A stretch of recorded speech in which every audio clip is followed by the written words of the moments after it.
Hello বন্ধুগণ, দুই শালিক আজকের পর্বে দেখতে পারবেন।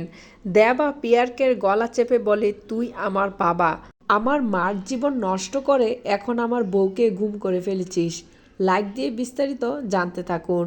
এইদিকে বস্তিতে এসে গৌরব দেবাকে বলছে, তোরা দুজনে প্ল্যান করে আখিকে কিডন্যাপ করে রেখেছিস। মনে রাখিস, আখিকে কতদিন লুকিয়ে রাখবি, একদিন একদিন আমি ঠিক বের করে নেব।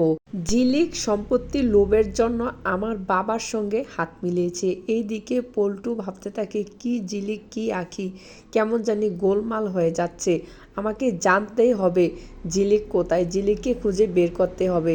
তখন দেবা বলে, যা যা এখান থেকে বাড়িতে যা। দেবা গৌরবকে বলে, তোকে যেন এই বস্তিতে আমি আর দেখতে না পাই। তখন গৌরব বলে, আমি তো সত্যটা সবার সামনে তুলে ধরবো, তুই যে কত বড় ফ্রড। তখন দেবা বলে, তুই আর কোনোদিন এ বস্তিতে আসবি না।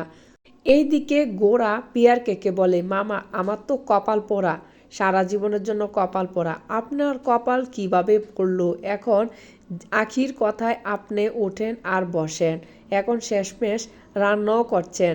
তখন পিয়ারকে গোরাকে বলে, আমি ফাটাবাসে আটকিয়েছি। এইদিকে টেবিলে সবাইকে মাটন বিরিয়ানি দিল আর পিয়ারকে ভেন্ডিবাজি দিল। পিয়ারকে বলে, আমি এসব খাই না। তখন রাগ দেখিয়ে পিয়ারকে চলে যাচ্ছে। তখন ঝিলিক গিয়ে পিয়ারকে বলে, শোনেন, আমি এখানে এসেছি রাগ শোনার জন্য নয়, আমি এখানে মরতে আসিনি, তবে মারতে এসেছি। আপনি আমার মাথায় হাত দিয়ে এখান থেকে হাসি মুখে বিদায় নেন, যেন সবাই বুঝে আপনার সাথে আমার অনেক মহাব্বত। পিয়ারকে ঝিলিকের মাথায় হাত দিয়ে অফিসে চলে যায়। অফিসে গিয়ে দেখে দেব চেয়ারে বসে রয়েছে। তখন পিয়ারকে চিৎকার করে বলছে, গোরা তোর এত বড় সাহস, আমার চেয়ারে কেন বসলি? তখন দেব ফিরল, বলছে, এই গুন্ডা তুই এখানে এসেছিস কি জন্য? তখন দেব বলে, তুই আমার আখিকে কোথায় লুকিয়ে রেখেছিস বের করে দে। পিয়ারকে বলে, তোর বউয়ের খবর আমি কি করে বলবো? তোর বউ তুই সামলে রাখ, একটা বস্তির মেয়ের পেছনে আমি কেন লাগতে যাব? পিয়ারকে দেবকে বলে, এখান থেকে ভালোই ভালোই চলে যা, তা না হলে 24 ঘন্টার মধ্যে তোকে আর খুঁজে পাওয়া যাবে না। তখন দেব রাগ হয়ে পিয়ারকের গলায় চেপে ধরে। তখন ঝিলিক আসে। ঝিলিক এসে বলে, দেব তুই এখানে গুন্ডাগিরি করছিস কেন? তখন দেব বলে, তার মতো একজন খারাপ লোক, সে অনেক মানুষের জীবন নষ্ট করেছে, তার পক্ষে নিয়ে তুই কথা বলিস না। ঝিলিক বলে, সে কি এমন খারাপ করেছে? আমার শ্বশুর তো আমার গলার মালা। ঝিলিক দেবকে বলে, পিয়ারকে আমার শ্বশুর যে খারাপ তার কোনো প্রমাণ আছে?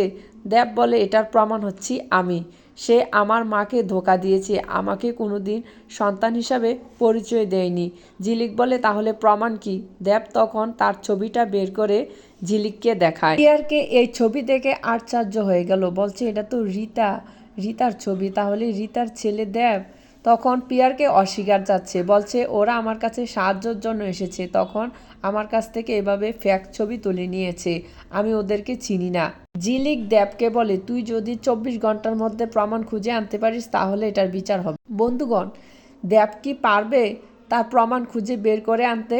অবশ্যই কমেন্টস করে জানাবেন আর আমার চ্যানেলটি সাবস্ক্রাইব করে রাখবেন।